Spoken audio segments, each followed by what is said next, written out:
Assalamualaikum warahmatullahi wabarakatuh. Perkenalkan, nama saya Rahmat Ramadan dari kelompok 2, mata kuliah Islam dan Budaya dari Prodi Bahasa dan Sastra Arab, kelas C. Di sini saya akan menjelaskan materi dari kelompok saya, yaitu Islam dan Kemajemukan Umat. Yang pertama, yaitu latar belakang. Dilihat dari segi etnis, budaya, bahasa, suku, dan agama, Indonesia memang merupakan bangsa yang majemuk. Kemajemukan ini ibarat pisau bermata dua, bisa membawa berkah dan juga bisa membawa bencana.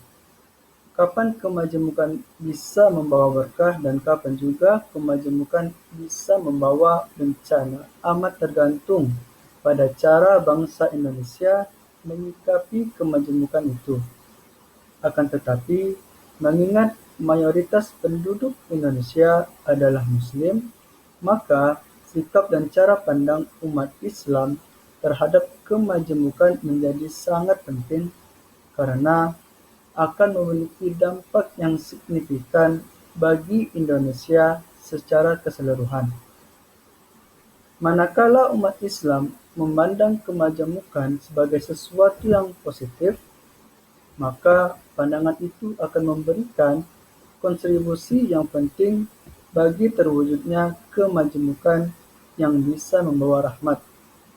Sebaliknya, bila umat Islam memandang kemajemukan sebagai sesuatu yang negatif, maka pandangan itu berpotensi menyulut konflik. Dalam konteks ini, amat penting bila cara pandang yang positif terhadap kemajemukan terus dipromosikan di kalangan umat Islam. Selanjutnya, yang kedua, Indonesia adalah negara Islam terbesar di dunia. Indonesia juga merupakan negara demokrasi terbesar ketiga setelah Amerika Serikat dan India. Oleh karena itu, bila kemajemukan dalam Islam dan kemajemukan dalam masyarakat Indonesia tidak bisa dikelola dengan kekuatan yang positif, maka akan melahirkan citra negatif bagi Islam dan citra negatif bagi demokrasi Indonesia. Selanjutnya, kemajemukan dalam Islam. Al-Quran mengingatkan bahwa adanya perbedaan-perbedaan di antara umat manusia, agar manusia saling mengenal dan saling menghormati. Dalam menyikapi perbedaan agama, di Al-Quran dengan jelas memberi petunjuk agar manusia menganut prinsip bagimu agamamu dan bagiku agamaku. Dalam urusan agama, manusia tidak bisa dipaksa. Nabi Muhammad sendiri tidak diperkenankan untuk memaksa orang lain menjadi mukmin. Al-Quran juga menginformasikan kepada umat Islam tentang kemungkinan adanya keselamatan yang bisa diperoleh lewat agama lain. Keselamatan mungkin bisa diperoleh umat manusia yang memenuhi tiga kriteria: iman kepada Tuhan, iman kepada hari kiamat atau hari pembalasan, dan mengerjakan amalan-amalan yang baik atau amal soleh. Oleh karena itu, Al-Quran juga memberikan bimbingan agar perbedaan keyakinan dalam agama sebaiknya diserahkan pada Tuhan, jangan dihakimi oleh manusia di dunia. Biarkan mereka masing-masing memiliki kebanggaan dengan golongannya sendiri. Oleh karena itu, Al-Quran mengajarkan kepada kaum beriman hendaknya tidak memberikan penghinaan atau stigma negatif terhadap kelompok lain. Selanjutnya, upaya-upaya yang bisa dilakukan untuk menjadikan kemajemukan sebagai kekuatan yang positif. Pertama, umat Islam hendaknya terus belajar menyelesaikan perbedaan pendapat dengan cara-cara yang lebih beradab melalui dialog dan tukar pikiran. Sebab melalui dialog dan tukar pikiran bisa ditemukan akar masalah yang substantif dan tidak jarang bahwa masalah-masalah yang berbeda secara lahiriah kalau didalami memiliki substansi yang sama. Bila perbedaan pendapat atau konflik tidak bisa dihindari, maka penyelesaian konflik berdasarkan hukum yang berlaku tentu lebih beradab dibanding penyelesaian konflik melalui mob atau tekanan massa.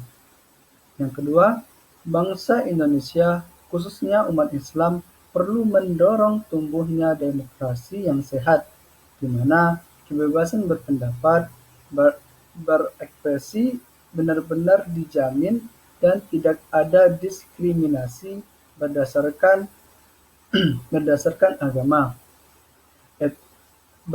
agama, etnis maupun golongan, bukan semata-mata demokrasi prosedural. Karena demokrasi bila dipahami hanya sekedar prosedur, maka bisa melahirkan apa yang disebut diktator mayoritas dan tirani minoritas. Demokrasi memang tidak serta-merta membawa keadilan dan kesejahteraan, tetapi sebagai bentuk pemerintahan, demokrasi memang lebih baik ketimbang yang lain. Ketiga, umat Islam Indonesia dewasa ini kiranya perlu kembali kepada semangat ajaran Islam yang amat menjunjung tinggi hidup berdampingan secara damai, menjunjung tinggi Pancasila sebagai falsafah negara, menjunjung tinggi ilmu pengetahuan, dan memberikan penghargaan yang tinggi terhadap ilmuwan. Jihad untuk meningkatkan ilmu lebih penting daripada jihad dengan menumpahkan darah. Selanjutnya, kebangkitan nasionalisme religius. Yang pertama, pasca Pilpres 2014 hingga Pilkada serentak tahun 2017, Indonesia banyak mengalami kasus proxy war, peristiwa terbaru. Adanya upaya polarisasi pembenturan antara nasionalisme dengan agama. Namun, sejatinya nilai dalam agama dan nasionalisme saling mengisi dan melengkapi. Kedua, sejumlah kejadian yang dialami bangsa Indonesia sering menempatkan nasionalisme dan agama di sisi-sisi berseberangan. Oleh karena itu, perlu ada penguat paham nasionalisme yang religius untuk memperkuat semua dasar filosofis berbangsa menjadi ideologis Indonesia, yaitu Pancasila. Bangsa Indonesia harus menempatkan penghormatan kepada sistem nilai kebangsaan terhadap nilai-nilai religius itu sendiri. Yang ketiga, sila pertama Pancasila adalah ketuhanan yang Maha Esa. Nasionalisme yang ada sejalan dengan pikiran dasar, keimanan kita. Sebagai bangsa yang memberikan penghormatan nilai keagamaan, nasionalisme tidak boleh berdiri sendiri. Harus senafas dengan nilai spiritual keagamaan termasuk dengan nilai kemanusiaan. Saya rasa itulah yang dapat saya sampaikan. Apabila ada salah dalam pengucapan, saya mohon maaf. Pada Allah saya mohon ampun. Wabillahi taufiq wal hidayah. Assalamualaikum warahmatullahi wabarakatuh.